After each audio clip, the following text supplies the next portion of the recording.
ඊයේ මචං 3 දෙනෙක් ඉඳලා බෝතලේ බී ගන්න බැරි වුණානේ. ඔන්න බලන්න. ඔයාලා 3 දෙනාට බොන්න බැරි වුණ එක මම තනියෙන් බීලා පෙන්නන්නම්. දන්නවද? තනියෙන් බීලා පෙන්නන්නම්. උඹලට හැරෙන්නවත් බෑ මගෙත් එක්ක. ඔයාට වඩා මට හොඳට බොන්න පුළුවන්. ඔයාට වඩා මට හොඳට බොන්න පුළුවන්.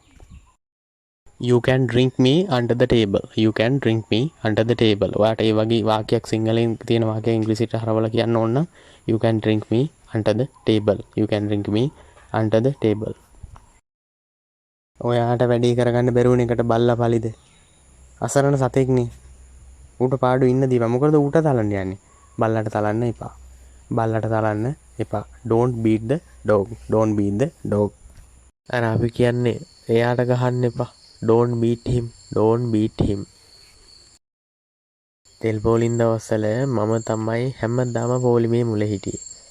මම තමයි පොලිමේ මුලම හිටියේ. මම තමයි පොලිමේ මුලම හිටියේ. I headed the queue. I headed the queue. headed කියලා කියන්නේ මූලිකත්වය ගන්න. ඔයාට දැනුනේ තේරුනේ නැති වුණාට අපි වැත්තේ සෑහෙන වැඩ කොටසක් අද කළා. අපි වැත්තේ සෑහෙන වැඩ කොටසක් අද කළා.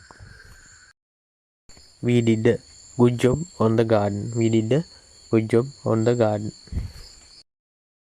මට උණ හැදිලා හිටියා. මේ දවස් දෙකේම හරිම අමාරුවෙන් හිටියේ.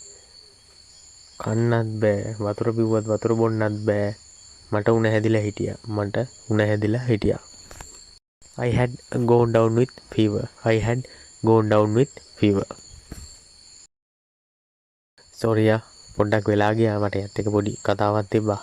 මට යත් එක පොඩි රහස් සාකච්ඡාවක් තිබ්බා. I had a quiet word with him. I had a quiet word with him. ඔයා දන්නව නේද සාමාන්‍යයෙන් මේ කොහේ හරි පාටි එකකට ගියා වුණත් යම් කිසි දෙදෙනෙක් එකතු වෙලා යාළුවෝ දෙන්නෙක් වෙන්න පුළුවන්. සමහරට මුල්ලකට වෙලා මොනවාම හරි කියව ඉන්නවනේ. සමහරට ඒගොල්ලන්ටම ඕන අවශ්‍ය කරන මොනවා හරි සාකච්ඡාවක් තියෙනවනේ. මෙන්න මේම දෙයක් ඉදී කියන මම පොඩ්ඩක් ඉඳහම් මචං මම මෙයාට පොඩ්ඩක් කතා කරලා ඉන්නම් එහෙම කියලා කියනවනේ. ඒ කියන්නේ අනිවාර්යයෙන්ම මොකක් හරි පෞද්ගලික දෙයක්නේ. ඒකයි ඔන්න ඔය විදිහට කියන්නේ. ඊයේ තිබුණු රැසීමට වා හිටියද? ඊයේ රැසීම අර තිබුණේ කට්ටිය ගොඩක් හිටියා. ඒකට මං හිතන්නේ මම නම් යන්න බැරුණා. ඒකයි මම වාගෙන් ආවේ. මේවා ඊයේ හිටියද? ඔයා ඊයේ රැසීමට සහභාගී වුණාද? ඔයා ඊයේ රැසීමට හිටියද? Did you attend the meeting yesterday? Did you attend the meeting yesterday? Attend කියලා කියන්නේ සහභාගී වෙනවා. Meeting කියලා කියන්නේ රැස්වීම. Yesterday කියන්නේ ඊයේ. Did you attend the meeting yesterday? උඹට මට අර වැඩේ කරලා දෙන්න පුළුවන්ද? පුළුවන් නේද? අනේ ඒක මට උඹට කරලා දෙන එක සුළු දෙයක් මචං.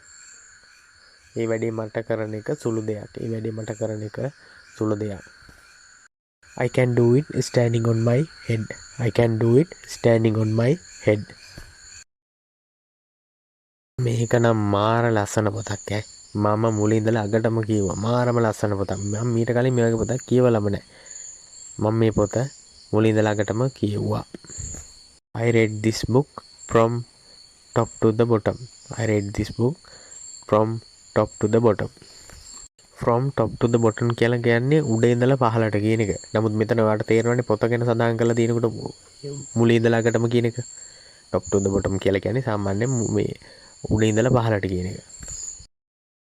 ඒ යකාට වෙන කවුරු හිටියත් වැඩක් නැහැ. මිනිහට පාටි වලට යන්න ඕන තනියම.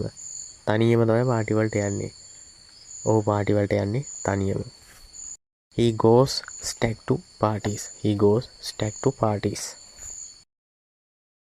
කරන්බිල යනවා එහෙන්. බලන්නකො දැන් මාසෙට කරන්බිල කීයක් එනවද කියලා. මාසෙකට අඩුම 2000කට හැබැයි කරන්බිල එනවනේ.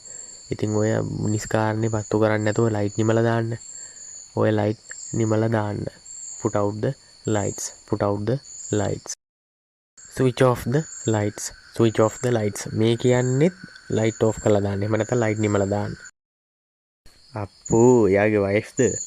එයාගේ වයිෆ් ඔය හැමෝමත් එකම කචල් දා ගන්නවා. එයාගේ වයිෆ්ට කායකවත් වසන්න බෑ. කායකවත් ආශ්‍රය කරන්න බෑ.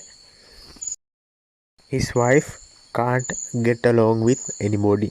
His wife can't get along with anybody. Can't get along with anybody. කාත් එක්කවත් සුහදව කටයුතු කරන්න බෑ. Get along with anybody. කාත් සුහදව කටයුතු කරනවා. මම ඒකනේ කියන්නේ නිතරම කියන්නේ ගෑනු පිරිමි දෙපාර්ශවයම එකයි. එකයි කියලා කියන්නේ එක එක මිනිස්සු එක එක වර්ගයක් ඉන්නවනේ. සමහර අයට කිසිම කෙනෙක් ආශ්‍රය කරන්න බෑ. පොඩි දෙයකටත් රණ්ඩු වෙනවා. ඉතින් ඒ වගේ යට කියන්න පුළුවන් මේ කතාව.